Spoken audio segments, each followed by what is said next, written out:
Hello everyone, welcome to ऑरेंजी बुलबुले। सुबह सुबह की ताज़ी और ठंडी हवा साथ में वॉकिंग आपको पूरा दिन एक्टिव रखती है और अंदर से हेल्दी बनाती है और ऐसी सुंदरता आपका दिल मोह लेती है। आज ब्रेकफास्ट में बना रही हूँ लौकी और बेसन के चीले। इसमें मैंने लौकी को कद्दूकस करके और टमाटर को भी कद्दूकस करके डाला है और थोड़ी सी डाली है कसूरी मेथी, नमक और अजवाइन और छोटे छोटे चीलों की शेप देकर इसको तवे पे स्प्रेड कर दिया है, लगा दिया है घी और बस ये तैयार हो जाएंगे। अनी का लंच बॉक्स भी मैंने तैयार कर दिया है। लौकी और टमाटर को कद्दूकस करके डाला है तो चीले सॉफ्ट रहेंगे और अनी आराम से इन्हें खा भी लेगा। अनी स्कूल चले गए हैं, उसके पापा भी ऑफिस चले गए हैं, केली सो गई हैं, तो 5 मिनट अपने लिए निकाल लेते हैं। जब आप अंदर से फिट रहते हैं तो वो आपके चेहरे पे भी दिखता है, लेकिन थोड़ा बहुत तो बाहर से सुंदर दिखने के लिए भी कर ही लेना चाहिए। जिसके लिए मैं ज़्यादा कुछ नहीं करती हूँ, सिर्फ एक एलोवेरा जेल है जो मैं बहुत ही साल हो गए, मुझे लगता है 8-9 साल हो गए मैं तब से यूज़ कर रही हूँ। गर्मियों में ये ठंडक तो देता ही है और विदाउट एनी केमिकल ये आपकी स्किन को ग्लो भी देता है। तो मैं सबसे पहले ये अप्लाई करती हूँ अपने फेस पे, नेक पे और हाथों पे भी, क्योंकि जब हम घर में होते हैं तो ज़्यादातर हम कुछ सजते संवरते नहीं हैं। जब हमें कहीं बाहर जाना होता है तभी हम ये सब काम करते हैं, लेकिन इससे आप 5 मिनट में रेडी हो जाएंगे। और इसके बाद लिप्स पे लगा लेती हूँ मामा अर्थ का लिप बाम। यह है रोज़ पिंक कलर का और बिल्कुल नेचुरल लिप कलर देता है आपको। तो नॉर्मली मैं इतना ही करती हूँ, लेकिन आज मैं सोच रही हूँ कि काजल दिख गया तो मैं काजल भी अप्लाई कर लूँ। तो इसके बाद मैंने लगा लिया है काजल। काजल लगाना मुझे बहुत ही ज़्यादा पसंद है, लेकिन अभी मैं आजकल लगा नहीं पाती हूँ। लगा नहीं पाती क्या, मैं लगाती ही नहीं हूँ। तो बस यही 3 चीज़ें हैं जो मैं अप्लाई करती हूँ अपने फेस पे। नॉर्मली बस 2 ही चीज़ें, और कभी कभी बिंदी दिख जाती है तो बिंदी भी लगा लेती हूँ। तो देखिए, ज़्यादा टाइम नहीं लगा और आप बिल्कुल रेडी हो गए हैं। जब हम घर के सारे काम करते हैं तो खुद के लिए भी 10-15 मिनट ज़रूर निकालें, इससे आपको भी अच्छा लगता है और देखने वाले को भी। तो चलिए अब लग जाते हैं काम पे। बेडरूम का ये एरिया है जो बहुत दिनों से क्लीनिंग नहीं जिसकी की है मैंने, और ख़ुद को इग्नोर फील कर रहा है, तो आज इसको भी ठीक कर देते हैं, साफ़ कर देते हैं। पहले तो मैंने सोचा कि मैंने जितनी भी चीज़ें थी वो निकाल के यहाँ जो बास्केट रखी थी उसको वॉश कर दिया, क्योंकि उसमें हल्का सा ऑयल लग गया था। और फिर मैंने सोचा कि यहाँ की चीज़ें उठा के दूसरी जगह रखती हूँ और फिर इसको साफ़ करूँगी। लेकिन फिर मेरे दिमाग में आ गया कि दूसरी जगह रखूँगी फिर इसको साफ़ करूँगी, तो मैंने सोचा बास्केट तो मैंने साफ़ की ही है, तो वापस से उससे पहले सेट कर लेते हैं। ये है वो बास्केट जिसको मैंने वॉश किया था और ये सूख चुकी है, क्योंकि बीच में कैली उड़ गई थी तो ये सूख गई तब तक। इसमें नीचे मैं लगा दूंगी पेपर ताकि बास्केट गंदी ना हो।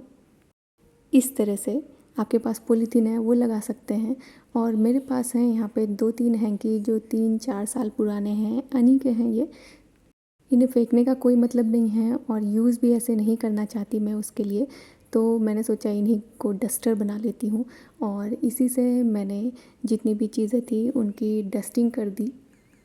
तो यहाँ जो भी चीज़ रखी थी मैंने सोचा कि इस बास्केट में जो मुझे रखना है वो मैं डायरेक्ट साफ़ करती रहूँगी, उसकी डस्टिंग करती रहूँगी और उसको उसी बास्केट में सेट करती रहूँगी, तो कहीं इधर से उधर कोई भी सामान करने की ज़रूरत नहीं पड़ेगी। इस बास्केट में हमारी कुछ क्रीम रखी हुई थी, अनी की और केली की कुछ क्रीम रखी हुई हैं। तो एक तरह की चीज़ें जो भी होती है उन्हें आप एक जगह रखें, जैसे कि मैं रख रही हूँ, और केली को भी बीच बीच में मुझे देखना पड़ रहा है कहीं वो रोने ना लगे, तो ऐसे मैंने इसको सेट कर दिया है। अब जो दूसरी चीज़ें हैं उनके लिए मैंने अमेज़न का ये कार्डबोर्ड बॉक्स आया था उसको डीआईवाई कर किया, और इसको मैंने अंदर से पिंक और बाहर से येलो चार्ट पेपर लगा दिया। ये दूसरी बास्केट है, इसको भी मैं अभी साफ़ करूँगी, और पहले इसका सामान निकाल लेते हैं और इसकी बस अच्छे से डस्टिंग करनी है, क्योंकि इसमें कोई ऑयल वगैरह ऐसी कोई चीज़ नहीं रखी थी। और साथ में ही इसी में नीचे मैं पेपर भी लगाऊंगी ताकि आराम से जब नेक्स्ट टाइम हमें इसकी सफाई करनी हो तो आराम से साफ़ हो जाए। ये बास्केट छोटी है तो पेपर को मैंने चारों तरफ से फ़ोल्ड करके इसके साइज़ का बना लिया है और इसमें फ़िट कर दिया है। अब जितनी भी चीज़ें थी छोटी मोटी वो इसमें रखूँगी। इसमें कुछ दवाइयाँ थी और जो शैशे होते हैं बॉडी लोशन वगैरह के वो थे। तो बस इसको भी लगा लेते हैं जल्दी जल्दी और यहाँ पे ये चीज़ें सेट कर दी हैं।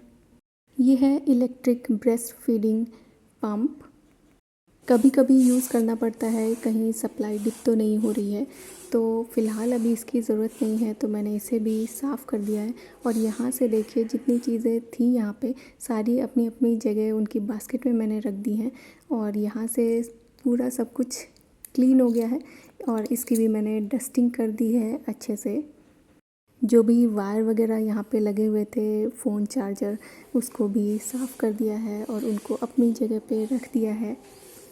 यहाँ पे डस्ट काफ़ी हो गई थी क्योंकि बहुत टाइम से मैंने इसकी डस्टिंग नहीं की थी और इसको मैंने एक पेपर में कलेक्ट कर लिया है। जितने भी यानी के स्कूल के ड्राइंग के पेपर्स थे जो वो वहाँ पे ड्राइंग करता है या उसको स्कूल से मिलते हैं, कार्ड वगैरह बनाता है वो, तो उनको मैं एक फ़ाइल फ़ोल्डर में रख रही हूँ जिससे उसकी स्कूल की सारी चीज़ें एक जगह ही सेफ़ रहें।